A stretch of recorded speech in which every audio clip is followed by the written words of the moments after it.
అదేదో ఊరి నుండి మహాశిల్పి వచ్చాడు. మరేదో ఊరి నుండి పెద్ద బండ తెచ్చాడు. 6 అడుగులు కొలత పెట్టి బండను ఖండించాడు. మిగిలిన 3 అడుగుల ముక్కను పక్కకు తోసేశాడు. 6 అడుగుల బండేమో విగ్రహమై వెలిసింది.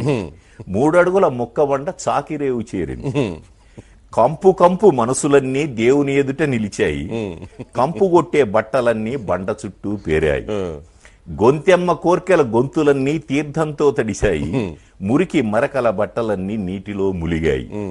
అర్థం గాని స్తోత్రాలతో పూజారి భక్తి శ్రద్ధలు, చాకలి నోటి వెంట ఇస్సు ఇస్సు శబ్దాలు. శఠగోపం పవిత్రంగా ప్రతి తలను తాకుతోంది. పవిత్రతకై ప్రతి బట్ట బండను బాదుతోంది. కడకు గుడి నుండి మనసులన్నీ కంపుతోనే వెళ్ళాయి. రేవు నుండి బట్టలన్నీ ఇంపుగా వెళ్ళాయి. గుడిలోని దేవుడా, రేవులోని బండ, ఎవరు దేవుడు ఎవరు బండ? బాగుంది. Download Moj.